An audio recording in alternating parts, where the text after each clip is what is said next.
안녕하세요. 사연 읽어주는 남리입니다. 오늘도 와주셔서 감사드리며 오늘의 여성 사연자분 사연은 제가 소개해드리도록 하겠습니다. 많은 청취 부탁드리며 오늘의 사연 바로 시작하겠습니다. 안녕하세요. 저는 40대 중반의 여자예요. 꿈에 보고 싶은 사람이 나타나면 깨어나서도 한참을 생각에 잠기게 돼요. 길게 살아보지는 않았지만 삶은 불행하거나 행복하기만 한 것은 아니며 불행한 동시에 행복하고 슬프고 또 아름답기도 한 것 같아요. 어젯밤 꿈에 나타난 친정 아버지와 시아버지는 아주 지저분하고 힘든 그런 삶에서도 아름다운 순간은 있다는 걸 보여주셨어요. 물론 그건 순간에 불과해요. 지나가면 없어져요. 하지만 인간은 그 찰나의 순간을 평생 곱씹으면서 사는 존재잖아요. 친정 아버지는 제가 중학교 때 돌아가셨어요. 그야말로 예고 없는 너무나도 갑작스러운 죽음이었어요. 아빠는 취미로 주말에 친구분들과 바다 낚시를 하러 다니셨어요. 그날도 엄마와 통화를 하시더군요. 이번에는 무슨 생선 잡았어요? 하하, 알았어요. 지혜야, 오늘 저녁에는 우럭 매운탕 먹겠구나. 그러나 아빠와의 통화는 그것이 마지막이었어요. 평소 협심증이 있었던 아빠는 배에서 하선하기 전 심근경색이 오는 바람에 돌아가셨습니다. 어린 나이였던 저는 소중한 사람과 행복이 언제 어느 순간 사라질지 모르는 것이구나 생각했어요. 미래를 위해서 현재의 행복을 미루거나 놓치지 말아야겠다고 결심했죠. 엄마는 아빠가 돌아가시고 나서 보험 설계사 일을 하시면서 저를 키우셨어요. 이 세상에 엄마와 저 둘뿐이라서 서로에게 의지를 많이 하며 살았죠. 생활력 강하고 낙관적인 엄마 덕분에 저 또한 구김살 없이 잘할 수 있었답니다. 식품 영양학과를 졸업하고 학교 급식실 영양사로 일을 시작했어요. 음식을 만드는 것도 먹는 것도 좋아하던 저는 일을 하면서도 한식, 양식, 일식, 제과 제빵 자격증까지 다 취득했지요. 그리고 30살에 대기업 구내식당에 영양사로 이직을 했어요. 직장인들은 점심 한 끼 밥상이 큰 기쁨이잖아요. 그래서 메뉴 개발에 노력을 많이 했죠. 새롭게 개발한 메뉴에 사람들이 맛나게 먹는 것을 보면 너무 기뻤답니다. 맛있게 잘 먹었다고 인사를 해주시는 직원들도 많았죠. 그런데 유독 매일 과하게 감사 인사를 하는 남자가 있었어요. 제가 영양사님 온 뒤로 살이 2kg나 쪘어요. 하하, 무슨 점심 한 끼 많이 먹는다고 살이 그렇게 쪄요? 과장이 심하신데요? 제 잘생긴 얼굴 턱선이 사라지고 있다고요. 책임지세요. 제가 책임을 어떻게 져요? 오늘부턴 밥을 반만 드립니다, 그럼. 에이, 그럼 힘 없어서 오후에 일을 못한다니까요. 이번 주 금요일 저녁에 저에게도 영양사님 살을 찌우게 만들어주신다면 제가 더 이상 징징대지 않을게요. 외모도 성격도 서글서글해서 저는 그 남자가 계속 신경이 쓰이긴 했죠. 마침 이렇게 은근슬쩍 데이트 신청까지 해주니 너무 좋았어요. 그렇게 금요일의 첫 데이트 이후 저희는 사내 연애를 시작했답니다. 처음에는 비밀 연애로 시작했지만 기침과 사랑은 숨길 수가 없다고 하잖아요. 100일이 되기 전에 회사에서 공식 사내 커플이 되었죠. 1년 연애 끝에 자연스럽게 결혼 이야기가 오가게 되었답니다. 어머니가 상견례 전에 밥을 한번 먹자고 하는데 아버지 빼고 엄마들만 서로 먼저 이야기할 게 있다고 하시는데 어차피 상견례 때 만나면 되는데 굳이 엄마들만 모시고? 지혜씨 아버님이 안 계시니까 뭐 안사돈끼리 편하게 인사나 먼저 나누자는 거겠지. 그렇게 상견례를 한 달 앞두고 식사 자리를 마련하게 되었어요. 남친과 저는 회사에서 출발을 하고 어머님들은 각자 알아서 식당으로 오기로 했어요. 그런데 예비 시모가 택시가 안 잡힌다고 하셔서 차를 몰고 오는 친정엄마가 예비 시모를 데리고 오기로 했죠. 나중에 엄마에게 말을 들어보니 엄마가 데리러 가니 예비 시모가 너무나 당연하게 뒷좌석에 앉으셨다고 하더군요. 엄마는 깔깔 웃으면서 말씀하시는데 엄마가 운전기사라도 된 것 같은 기분이 썩 좋지는 않았어요. 더군다나 식사 장소가 룸으로 된 자식 테이블이었는데 예비 시모는 다리를 쭉 펴고 앉으시는 거예요. 친정 엄마와 제가 눈을 마주치고는 어이가 없어서 헛웃음을 지었네요.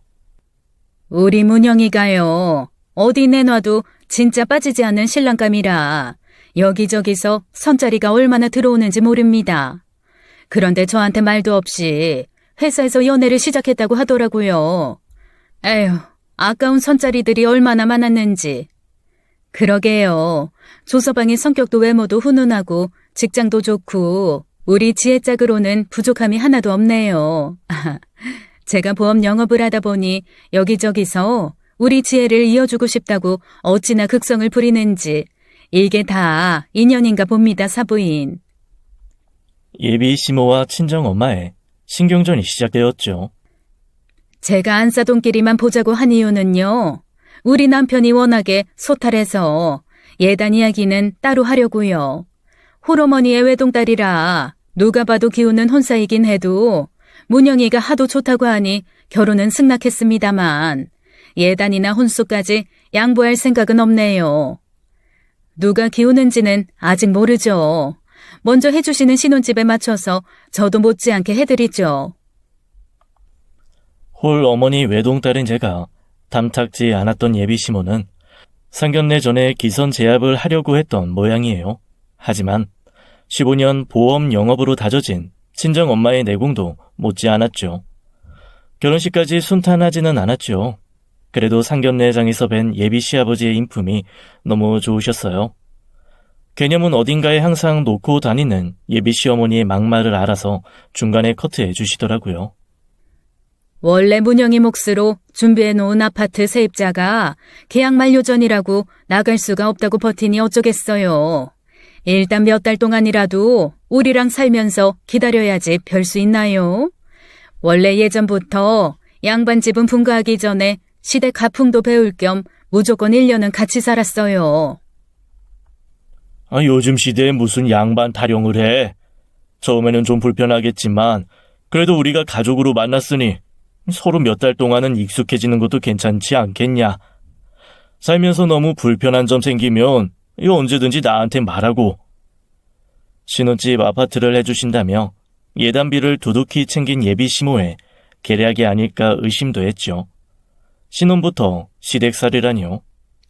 아마도 조서방은 엄마보다는 아버지 닮은 모양이다. 다행이지 뭐냐. 시아버지는 그래도 인품도 넉넉하시고 딱 돌아가신 네 아빠 생각나네. 지혜야, 완벽하게 다 맘에 드는 사람도 시댁도 없는 법이야. 어차피 예단비 너 결혼시키려고 내가 미리 모아놓았던 돈이니까 괜찮아. 대신 살림 날 때는 시어머니한테 좀 보태달라고 해라. 시아버지 될 뿐만 믿고 몇 달 참고 살아. 그렇게 인생 계획에 없던 시댁살이가 시작되었습니다. 신혼여행에서 돌아와서 출근하기 전날 밤이었어요. 시모가 저를 부르더니 내일 신랑 출근할 때 뭘 챙겨야 할지 저한테 말씀하시더라고요. 저희는 맞벌이 부부잖아요. 문영 씨랑 저 같은 회사에 출근 시간도 같고요. 문영 씨가 애도 아닌데 필요한 건 각자 챙겨야 된다고 생각합니다. 아니 너는 어른이 말하면 네 알겠습니다가 먼저 나와야지 처음부터 이렇게 따박따박 말대꾸를 하니? 그러게 회사 다니는 거 엄청 유세 떠네. 아니 그 영양사에서 얼마나 받는데요? 나는 영양사 옳게 들어와서 이제 만난 아침밥 좀 얻어먹나 했더니. 저랑 나이가 동갑인 손아래 시누이는 시모 옆에서 한술 더 떠서 아침밥 타령을 하더군요. 아이 내일 출근한 사람 붙잡고 못 들어가는 거야. 그리고 문숙이 너는 아무리 나이가 같아도 손이 사람인데 언니를 붙여야지. 앞으로 언니라고 깍듯이 모셔라. 피곤하겠다. 어여 들어가 쉬거라. 정말 시아버님이 항상 구세주처럼 나타나서 상황 정리를 해주셨어요. 시모도 시누이도 시아버지 앞에서는 꼼짝을 못하더라고요. 시아버님은 일찍 돌아가신 아버지처럼 저를 아껴주셨답니다. 그래서 저도 주말이면 시아버지가 좋아하시는 평안도식 만두나 냉면 같은 음식을 만들어서 대접해드렸죠. 아유, 언제 이렇게 평안도 음식을 배운 게야. 밖에서 사 먹는 것이랑 비교도 되지 않는구나. 내가 정말 며느리 복 하나는 있구나. 하하. 아니, 밍밍하고 별 맛도 없구만. 손만 많이 가는 걸 뭐하러 주방 어지럽히면서 만들어서는. 문수가, 우리는 짜장면이나 시켜 먹자. 시모는 음식 솜씨가 없으셨어요. 그래서 가족들도 그동안 배달 음식을 자주 시켜 먹었더라고요. 문제는 시아버지와 남편이 제가 한 음식을 좋아하자 아예 평일에도 주방 살림을 안 하려고 하셨어요. 시모는 퇴근 시간 3시간 전부터 전화를 해댔죠. 좀 일찍 퇴근은 안 되니? 퇴근하고 오면서 장도 좀 봐오거라. 문영이는 오늘 약속 있다고 하니까 문영이랑 같이 퇴근할 생각하지 말고 혼자서 장 봐서 빨리 들어와서 저녁상 차리거라. 제가 30분이라도 늦게 도착하면 시모와 시누이는 난리를 쳤어요. 물론 시아버지가 외출하시거나 남편이 약속이 있는 날을 잡아서 말이에요. 지금이 시간이 몇 시인데 사람 배고파 뒤지는 거 보려고 그래? 아주 오늘 아빠 없다는 거 알고 일부러 늦은 거 아니야? 아가씨, 저도 오빠랑 똑같이 회사 다니는 사람이에요. 어떻게 일주일 내내 저녁 밥상을 차리라고 해요? 제가 밥하러 문영 씨하고 결혼한 줄 아세요? 어머, 얘 좀 봐라. 누가 들으면 내가 며느리 엄청 부려먹는 시어머니인 줄 알겠네. 네가 하도 음식 잘한다 자랑질을 해대서 저녁 밥상 좀 차리라고 했다고 이 난리를 부리네. 잘한다 했더니 아주 기어올라. 너 내일부터는 아침도 다 해놓고 출근해. 그럼 아침만 준비해놓고 저녁은 알아서 차려 드세요. 아침 저녁 두 끼 모두 할 수는 없습니다. 와, 남편이랑 시아버지 없다고 아주 막 나가지? 며느리가 시댁 들어오면 청소하고 밥하는 게 당연하지. 가정교육을 제대로 받았어야 예의랑 법도라는 걸 알지. 네 애미가 그렇게 가르쳤니? 어머님이야말로 아버님 없다고 저한테 지금 함부로 하시는 거 아니에요? 그리고 매번 가정교육 말씀하시면서 제 어머니 함부로 부르시는데요. 그것 또한 예의가 아니시죠. 엄마, 옳게 머리가 어떻게 됐나 봐. 너 지금 우리 엄마 가르치냐? 그리고 아가씨도 계속 그렇게 반말하시면 저도 말 놓습니다. 그래, 막 나가자 이거지? 그래, 한판 붙자. 시누이는 제 멱살이라도 잡을 것처럼 달려들 때요. 하지만 때마침 들어오신 시아버지 덕분에 무마가 되었어요. 아이고, 회사에서도 하는 일이 직원들 밥 먹이는 일인데 퇴근해서도 일을 해서야 되겠냐. 이제 저녁은 당신이 알아서 챙겨요. 이러다가 며느리 쓰러지겠네.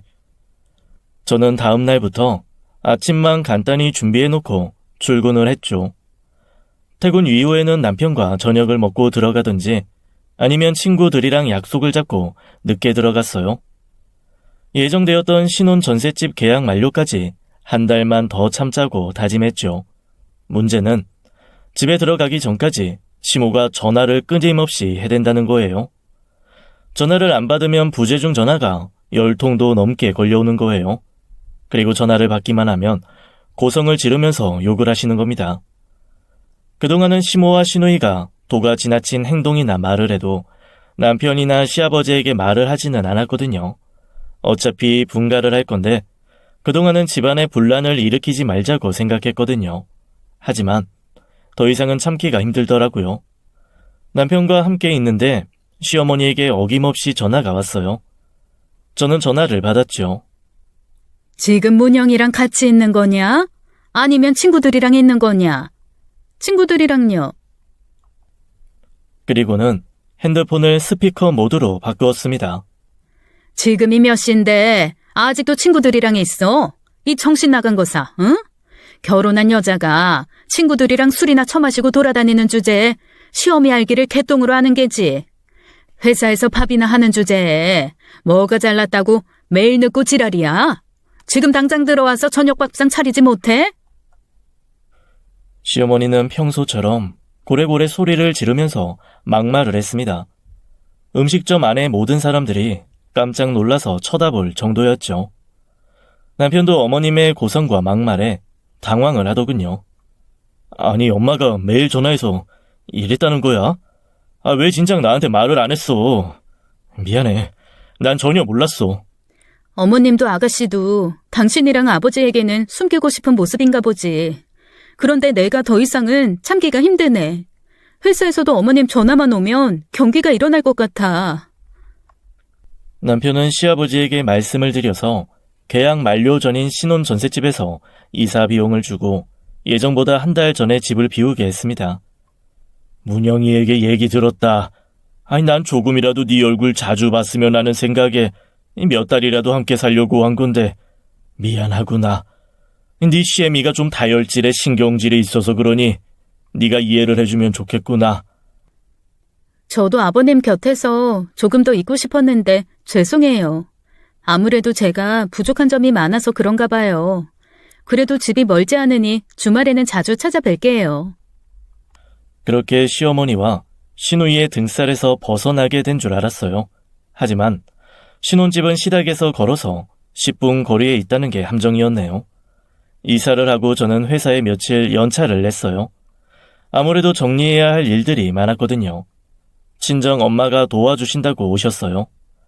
대충 커다란 짐들은 정리가 끝나고 커튼이며 블라인드까지 설치를 끝내고 중국집에서 요리를 시켜서 먹으려고 하던 참이었어요. 갑자기 초인종도 아니고 현관문 번호키를 누르는 소리가 나더라고요.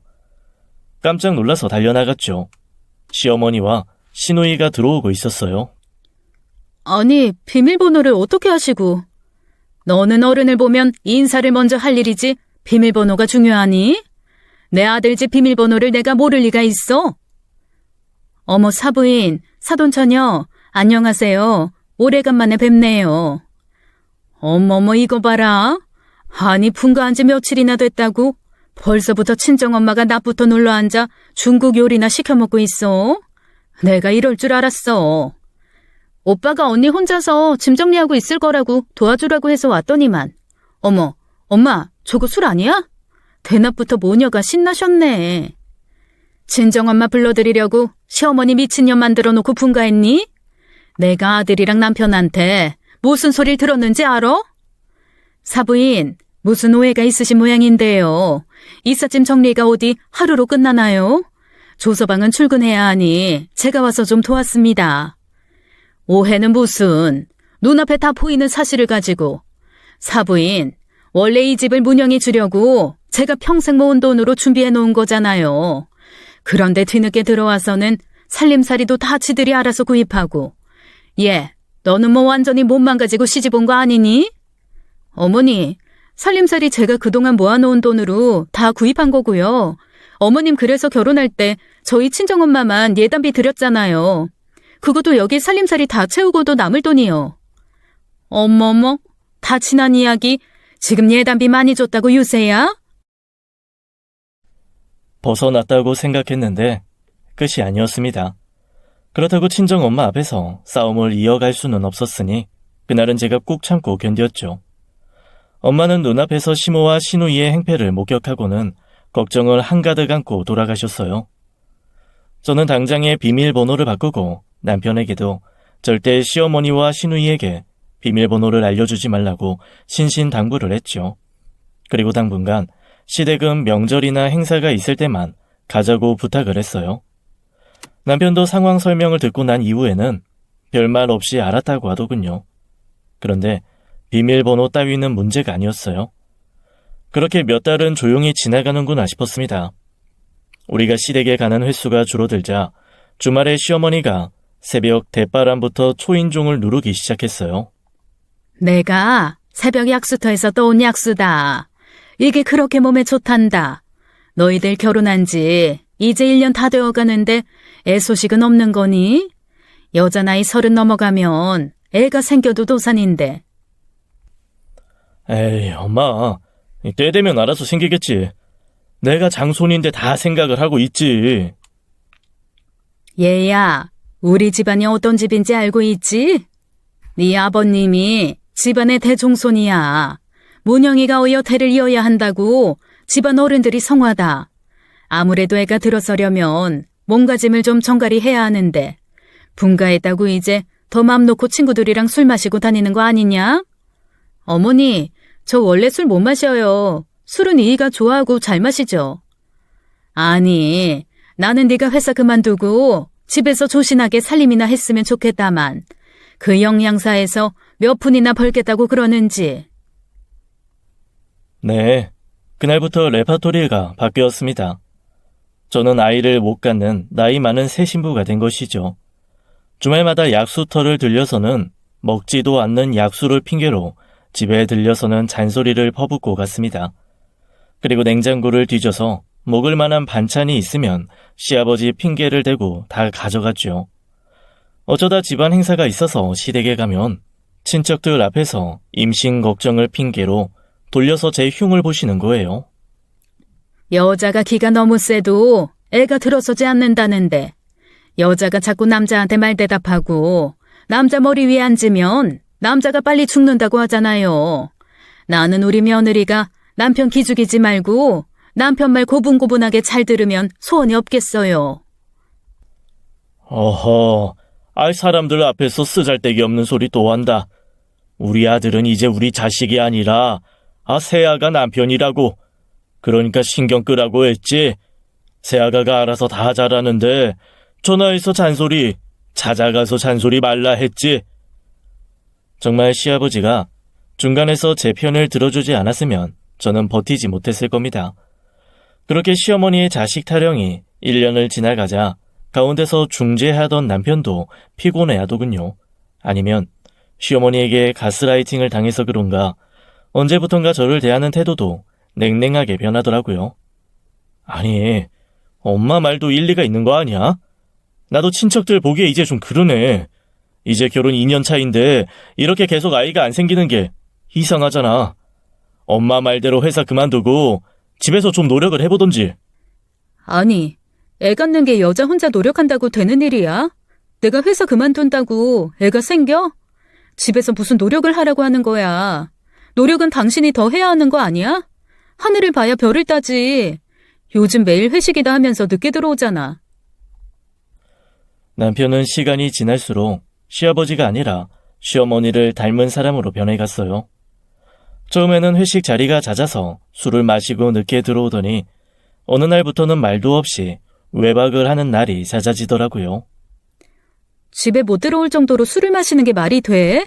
전화는 한 통 해주던지 아니면 내가 거는 전화는 받아야 할 거 아니야. 아니, 술이 너무 취해서 핸드폰에 가방을 둔 걸 못 찾았다니까. 사람 짜증나게 왜 같은 말 계속 반복하게 하냐고. 무슨 소리야?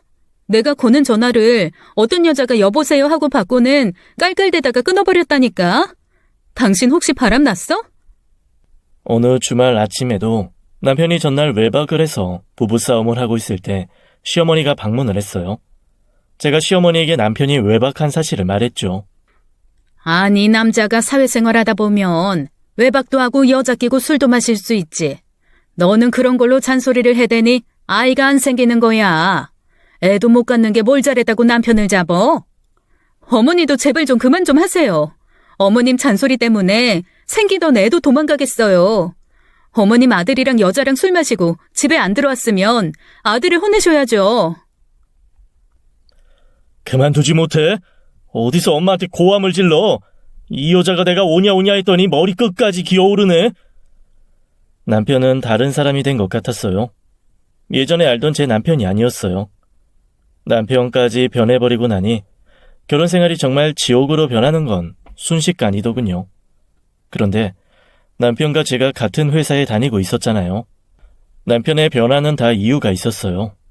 그 이유가 건너 제 귀에까지 들어왔습니다. 회사 회식을 다니게 된 술집 마당과 친하게 지낸다는 이야기였어요. 회사에 소문 다 퍼졌어. 당신이 술집 마담이랑 친하게 지낸다고. 진도 나가지 말고 빨리 정리하고 돌아와.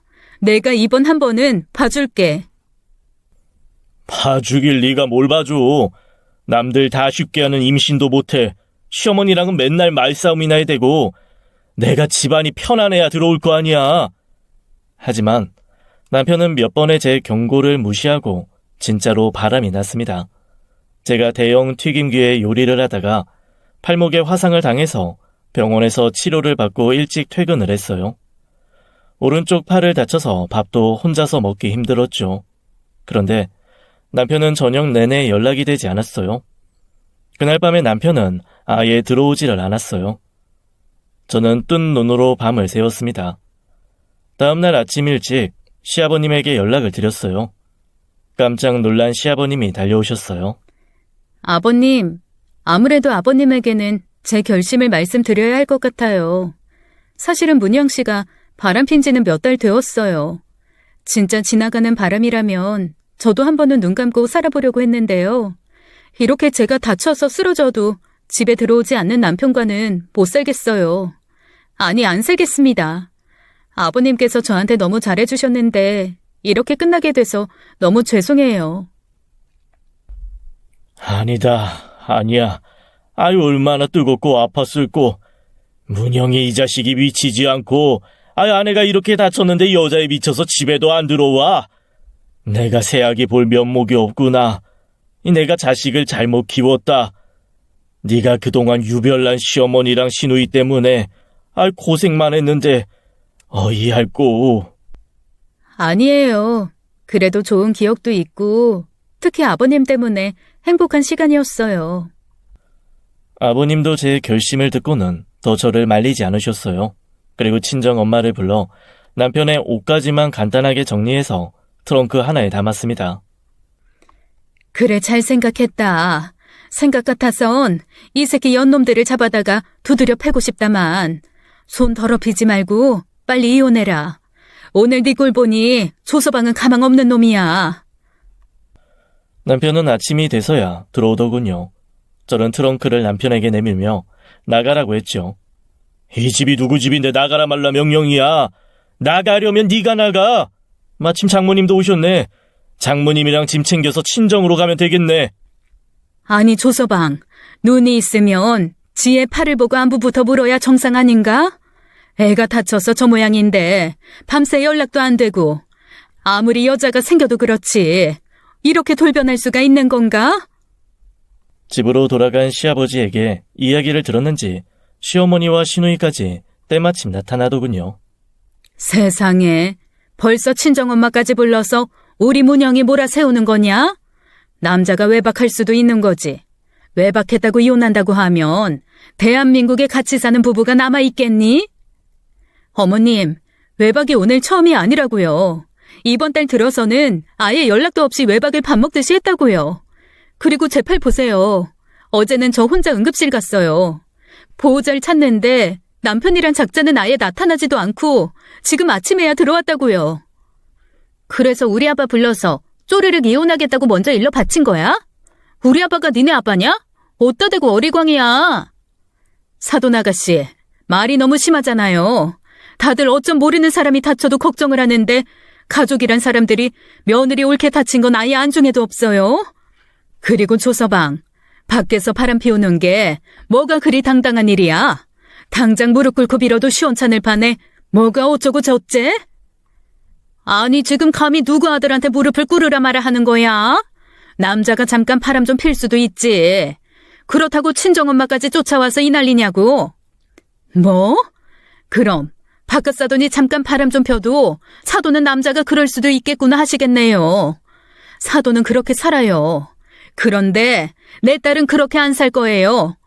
저런 놈을 내가 사위랍시고 예뻐했다니 제 돈을 파버리고 싶네요. 아니, 이 여편네가 미쳤나? 멀쩡한 내 남편을 두고 아주 막말을 해도 유분수지. 그래, 네 눈깔 파버려. 여기 다 모였을 때 얘기하자고. 조문영, 너 여자 있지? 그래, 내가 이제야 진짜로 여자 같은 여자를 만났다. 됐냐? 네가 그 여자한테 미쳐도 단단히 미쳤구나. 네가 직접 귀책 사유 네 입으로 말한 거다. 그래, 이혼하자. 이혼해서 그년한테 가든지 말든지 해. 나도 이런 이상한 시어머니랑 시누이 지겨워. 대신 위자료는 최대한으로 뱉어낼 각오 단단히 해. 이미 술집 여자에게 눈이 돌아간 남편은 이혼하자는 이야기에 잘못했다 빌고 반성은커녕 한술 더 떠서 당장 다음 날에 이혼 서류에 도장을 찍으라고 하더라고요. 그래서 소송으로 가지도 않고 협의 이혼으로 2년의 결혼 생활이 끝났습니다. 참으로 허무하게 이를 데 없었어요. 그동안 시모와 신우의 막말을 참고 견딘 대가가 고작 이것뿐인가 하는 자괴감마저 들었죠. 신혼 전셋집에서 가구와 살림살이를 빼고 있는데 시아버님이 오셨어요. 그리고는 편지를 한 장 주시더라고요. 손으로 하나하나 정성껏 눌러 쓰신 글이었어요. 지혜야, 너는 그 자체로 참 좋은 사람이다. 결혼에 실패했다고 자책하지 말아라. 네 앞에 인생에는 더 좋은 일들이 기다리고 있을 것이야. 그래도 너와 만났던 짧은 시간 동안 참 고마웠다. 그리고 미안하구나. 잘 가거라. 그래도 시아버님의 편지 덕분에 제 2년의 결혼 생활이 실패로만 기억되지 않았어요. 저는 회사를 그만두었어요. 아무래도 이혼하고 같은 회사에 남기는 제가 불편했으니까요. 재산 분할과 위자료로 받은 돈으로 저는 반찬 배송 사업을 시작했어요. 혼자 생활하는 사람들을 위한 국과 반찬을 정기적으로 제공해주는 것이었죠. 아무래도 영양사로 일했던 경험들이 큰 도움이 되었어요. 처음에는 1년은 힘들었지만 한번 먹어본 사람들이 주변 사람들에게 추천을 해주고 입소문이 빠르게 나서 2년차부터는 혼자서 하기에는 힘들 정도가 되었어요. 친정 엄마가 보험 설계사 일을 그만두고 도와주시기 시작했죠. 그리고 점점 규모가 커져서 서울, 경기 지역이 아니라 전국 배송까지 하게 되었죠. 이혼의 상실감을 사업에 쏟아부었어요. 정신없이 일하다 보니 5년이라는 시간이 훌쩍 지나가더군요. 시간 참 빠르게도 흘러간다. 네가 벌써 38살이라니. 그런데 이제 남자도 다시 만나봐야 하는 거 아니야? 이제 정말 더 지나면 애도 낳기 힘들어. 엄마, 이 나이에 무슨 애를 낳아. 아휴, 애 못 낳는다고 난리 피던 지랄 맞은 전시모 생각난다. 아, 나는 이렇게 엄마랑 같이 살면서 돈이나 많이 벌 거야. 하지만 결혼할 때 이혼은 상상도 못했던 것처럼 인생에 장담할 수 있는 일은 없는 것 같아요. 사실 첫 남편의 바람으로 이혼을 하게 되자 남자들을 다 믿을 수 없는 놈이라는 생각이 강했거든요. 정말 다시는 연애를 하지 못하리라 생각했죠. 그런데 저에게 마음을 열고 먼저 다가온 남자가 생기더라고요. 반찬 배송은 당일 배송이어서 배송 회사가 정말 중요하거든요. 그래서 사업을 시작하고 나서 믿을 수 있는 회사를 찾느라 고생을 많이 했죠. 반찬이 상해서 보상도 많이 해줬고요. 그러다가 만나게 된 회사가 지금의 남편 회사입니다. 남편은 배송뿐만 아니라 포장의 방식 자체를 바꿔보자고 제안을 하더라고요. 그리고 수도권과 경기도 지역은 새벽 배송을 시작했어요. 일하는 것도 듬직했고 친정 엄마한테도 잘하더라고요. 물론 저한테도 말할 것도 없고요. 그렇게 38살에 두 번째 결혼식을 올렸어요. 이상하게 결혼식 날 돌아가신 친정 아빠와 전 시아버지가 다 생각이 나더라고요. 그리고 생각지도 못한 허니문 베이비를 갖게 되었답니다. 세상에 나, 씨가 달라지니까 바로 임신이 되네. 이게 인연인 거야. 아주 천생연분을 뒤늦게라도 만났으니 얼마나 다행이냐. 저는 그야말로 39살에 노령 출산을 하게 되었죠. 그리고 남편을 닮은 아들을 얻게 되었어요. 그 아들이 벌써 초등학교 입학을 앞두고 있네요. 한글을 막 배우기 시작한 아들이 어느 날 무슨 편지와 사진을 들고 오는 거예요. 엄마, 이거 뭐야? 유치원에서 부모님 아기 때 사진 가져오라고 해서 할머니랑 찾는데 앨범에서 이게 떨어졌어. 할머니가 엄마 갖다 주래. 그 사진은 전 시아버지와 제가 둘이 찍은 사진이었어요. 그리고 편지는 이혼하고 나서 아버님이 주신 편지였어요. 첫 번째 결혼과 관련된 사진은 다 불태워 버렸는데 이 사진과 편지 하나만 남겨놓았었지요. 다시는 기억하고 싶지 않은 시간이지만 시아버지하고의 추억은 차마 버리기 싫더라고요.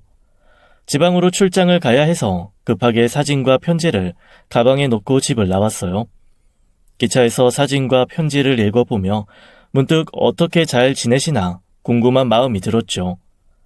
출장을 마치고 서울역에서 내려서 버스를 타려고 서울역 지하보도를 걸어가고 있었는데 밤이 늦은 시간이라 인적이 뜸하고 여기저기 노숙자들이 자리를 펴고 소주를 마시거나 누워있더군요.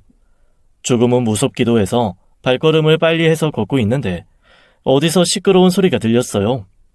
고개를 돌려보니 싸움이 난 거였어요. 이 다리도 없는 병신 같은 노인네가 어디 함부로 남의 음식을 손을 대? 아, 여기가 만만해 보여? 나이 들어서 흘러왔으면 얌전히 죽은 듯이 잠이나 잘 것이지. 노숙자들 서너 명이 한 명의 노인네를 발로 차고 때리는 거예요. 주변의 사람들도 어떻게 말릴 수가 없어서 발만 동동 구르고 있더군요. 누가 신고를 했는지 영무원들과 공익요원분들이 달려와서 말리더군요. 여기서 이렇게 소란 피우면 바로 경찰서 가야 되는 거 몰라요? 노인네를 구타하던 노숙자들이 침을 뱉으며 도망갔어요. 쓰러져 있던 노인네는 바닥에 떨어진 빵 쪼가리를 주워서 영무원에게 연신 머리를 숙였어요. 죄송합니다. 죄송합니다. 경찰은 부르지 마세요. 그 순간 머리를 한 대 맞은 것 같았어요. 분명 아는 사람의 목소리였어요. 그날 출장길에서 하루 종일 생각났던 바로 그분, 전 시아버지의 목소리였어요. 저는 고개를 돌려 그 노인네의 얼굴을 다시 봤어요. 10년이 넘은 세월이 흐르기도 했고 지저분하게 기른 머리며 떼국물이 흐르는 얼굴이었지만 전 시아버지가 맞았어요. 그 노인네는 피가 흐르는지도 모르고 일어서서 빵 봉투를 들고 목발을 짚고 걸어가는데 왼쪽 발이 없는 겁니다. 저는 너무나 놀라서 소리를 꽥 지르고 말았어요.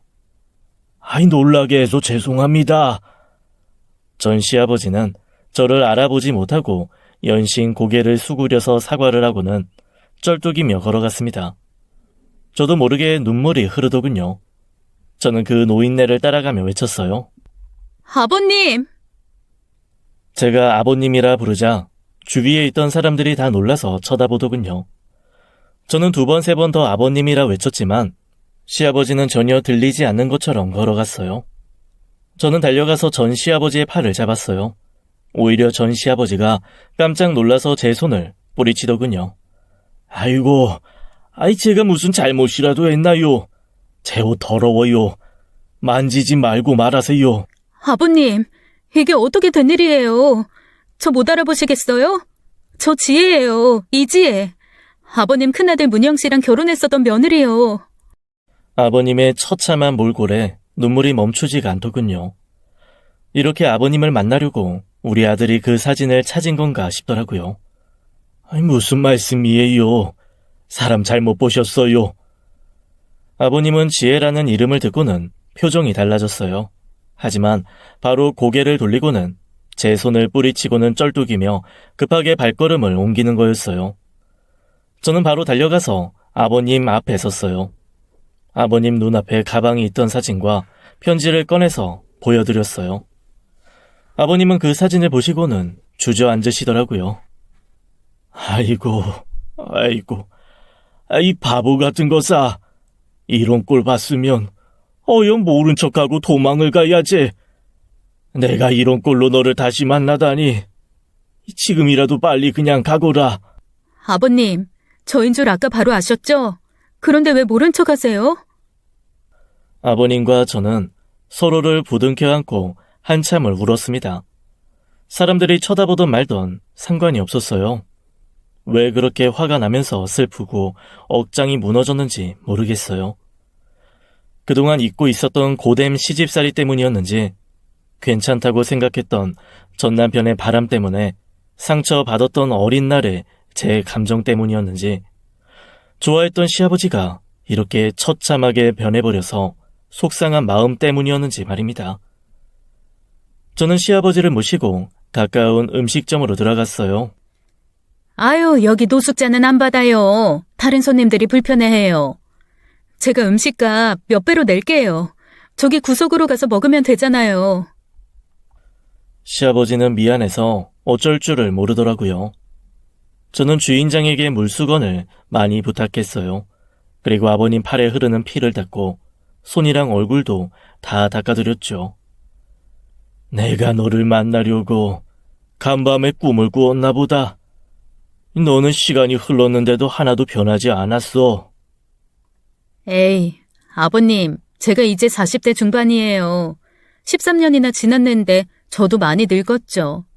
일단 아버님, 여기 수육이랑 국밥부터 드시고 말씀하세요. 저는 소주도 한 병 시켜드렸어요.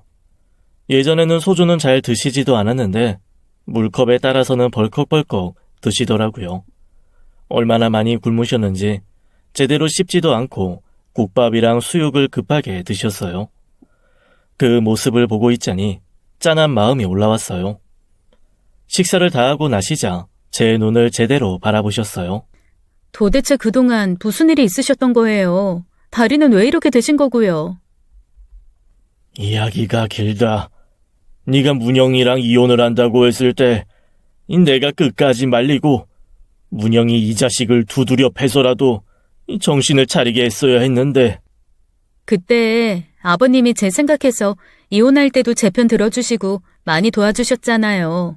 이혼하고 나서도 내내 감사한 마음이었어요.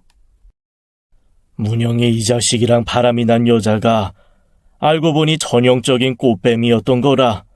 문영이 혼을 빼놓고는 있는 재산 다 홀라당 가져가 버리고 문영이가 결국은 사채까지 끌어다가 그 여자한테 바치고는 회사에서도 잘렸지 뭐냐. 그리고 어디로 도망을 쳐버린 건지. 문영이는 반패인이 돼서는 매일 술에 빠져 살았단다. 그러다가 음주운전으로 반대편 차선을 달리다가 크게 차사고가 나서는 바로 저 세상으로 가버렸단다. 이혼하고 매일 밤 문영 씨가 인생이 잘 안 풀려서 후회하는 인생 살기를 빌고 또 빌었어요. 그런데 이렇게까지 비참하게 살다 죽을 거라고는 생각도 못했고 상상도 안 했는데. 그게 시작이었다. 이 문숙이는 웬 사기꾼 같은 놈이랑 결혼을 해서는 우리 집 담보로 잡고 은행 융자 얻어서 다 날려먹고 결국엔 이혼하고 소식 끊기지 오래다. 그럼 어머님은요? 문영이 그렇게 보내고 문숙이 사라지고 집은 은행에 넘어가고 지하 단칸방으로 옮겼으니 네 시애미가 제정신으로 살 수 없었지. 그렇게 정신줄 놓고 살더니 3년 전에 암으로 저 세상 갔다. 저는 차마 뭐라고 대답을 하지 못하겠더라고요. 어떻게 10년 사이에 한 집안이 이렇게 풍비박산이 날 수가 있는지. 네가 우리 집안의 복덩이였는데 그걸 귀한 줄도 모르고 구박을 하고 바람을 피더니 벌을 받은 게지. 네 시모가 문영이 이혼을 하고 점집에 갔더니 복덩이 걷어찼다고 뭐라고 했다고 하더라. 그래서 문영이 놈한테 너한테 가서 다시 싹싹 빌고 데려오라고 엄청 난리를 쳤다. 왜 안 그렇겠냐? 새 며느리라고 데려온 여자가 꽃뱀 술집 여자였으니 네 시어미도 정신이 번쩍 든 것이지. 그런데 이미 문영이 녀석이 돌아버려서 눈에 보이는 게 없었다. 아버님 발은 어떻게 된 거예요? 내가 당뇨가 있었지 않냐. 그런데 집안이 그렇게 되고 나니 내 몸을 볼볼 겨를이 없었지. 그리고 네 시모암에 걸려서 그래도 마지막까지 고쳐본다고 그나마 있던 월세 보증금도 다 털어서 병원비로 쓰고 났더니 나중에 혼자 남았는데 길바닥에 나앉게 된 거지. 그러다가 합병증 와서 발가락이 썩어 들어가는데 나도 인생 포기하고 싶더라. 그래서 그냥 방치하고 쉼터에서 지내다가 결국 작년에 절단을 했다. 세상에나. 그렇다고 이렇게 지내시면 어떡해요? 지금 잠은 어디에서 주무시는 거예요? 설마 서울역에서 종일 깔고 주무세요? 아니다. 서울역도 다 자리가 있고 아까 봤다시피 텃세가 심해서 노숙자 쉼터 자리 나는 데가 있으면 거기서 지내면 된다. 그나저나 우리 집 이야기만 하고 네가 어떻게 사는지는 물어보지도 못했네. 잘 살고 있는 게지. 네, 저는 결혼했어요. 애도 낳았고요. 아들이 내년이면 초등학교 들어가요. 그리고 반찬 배달 사업도 시작해서 그런 대로 잘 되고 있고요. 아이고, 너무 잘 됐구나. 그래. 진짜 네 자체가 복덩이가 맞다. 아버님, 저랑 같이 가세요. 제가 돌봐드릴게요. 아버님은 무슨 아버님이냐? 이제 너랑 나랑은 아무 상관없는 남이다. 그러니 너도 이제 불쌍한 노인네한테 국밥 한 그릇 싸줬으니 네 갈 길 가라. 이런 꼴 보이는 게 얼마나 부끄러운지 알겠냐, 네가. 아버님이 하도 단호하게 말씀하셔서 이날은 주로 머무시는 쉼터 위치와 연락처만 알아놓고 제 명함을 드리고 헤어졌어요. 집에 와서 남편과 친정엄마에게 전 시아버님 만났던 이야기를 했어요. 인생 한치 앞을 모른다고 하더니 네 전시댁이 딱 그 꼴이다. 어이구, 네 고생시킨 조서방이랑 시모 생각하면 당해도 싸다는 생각이 든다만 죽었다고 하니 영 마음이 편치는 않네.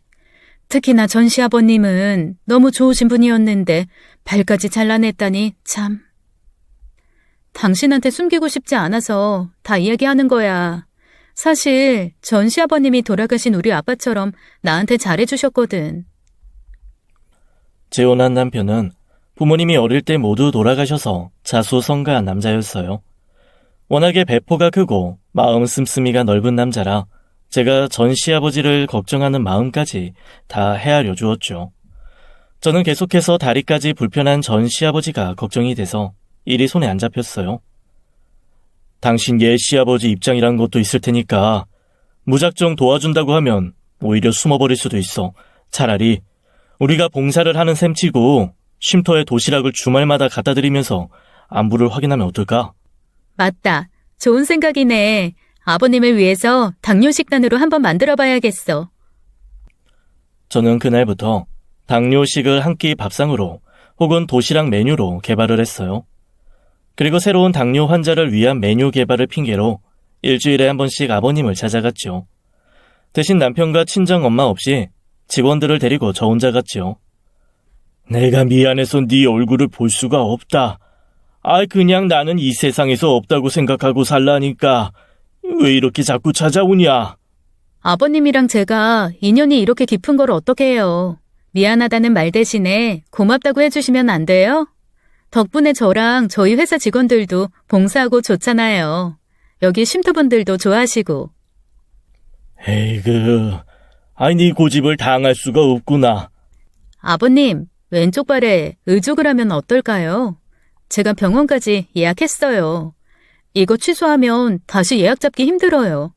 아버님이 제대로 걸을 수가 있어야지 다시 혼자서 독립을 하실 수가 있잖아요. 저는 시부를 모시고 가서 의족을 해드렸어요. 막상 목발을 짚지 않고 걸을 수 있게 되자 아버님도 너무 좋아하시더라고요. 그리고 병원에 가는 김에 종합 검진도 받게 했습니다.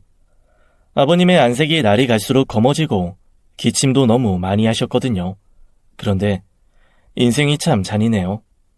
이제 다시 겨우 삶의 의지가 살아났는데 시아버님은 폐암 말기였습니다. 이미 다른 장기에까지 암세포가 전이된 상태였어요. 의사는 5개월을 넘기지 못할 것이라고 시한부 판정을 하자 오히려 시아버지가 담담하게 받아들이시는 거예요. 이야, 내가 이렇게 죽기 전에 널 다시 만난 거 난 너무 감사하게 생각한다. 아니면 아마도 길거리에서 객사를 했을 거야. 그래도 한때 우리가 맺었던 인연이 참 깊긴 했나 보구나. 이제 나는 살 날이 별로 안 남았으니 더 이상의 병원 치료는 받고 싶지 않구나. 대신 떠나기 전에 사돈 얼굴 뵙고 고맙다고 인사는 드리고 싶다. 그리고 네 듬직한 남편이랑 아들도 보고 싶고 잘 살고 있는 네 모습을 마지막으로 내 눈에 담고 떠나고 싶구나. 그리고 아니다. 저는 시아버님을 호스피스 병동에 입원시켜드렸습니다. 그리고 연락이 두절된 시누이를 찾아봤어요. 아마도 마지막에 차마 부탁하지 못한 것이 시누이를 보고 싶다는 것임을 제가 모를 수가 없죠. 하지만 범죄를 저지르고 잠적한 것도 아니어서 제가 찾을 방도가 없더군요. 시아버님은 그렇게 끝내 딸의 얼굴을 보지 못한 채 저희 가족들의 마지막 인사를 받고 평화롭게 하늘로 가셨답니다. 장례를 치르고 시아버님의 유골은 유언대로 바다에 뿌려드렸어요.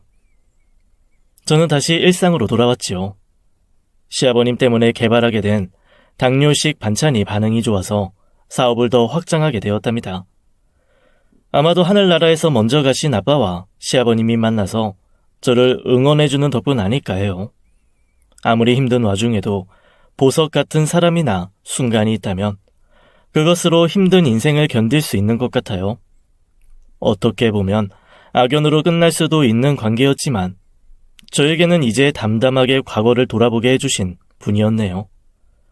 청취자 여러분도 저와 같이 이렇게 마음이 따뜻하게 추억할 수 있는 분이 계시면 좋겠네요. 지금까지 사연 읽어주는 남녀였습니다. 끝까지 함께 해주신 여러분 감사드리며 저희는 다음 사연으로 돌아올게요. 감사합니다.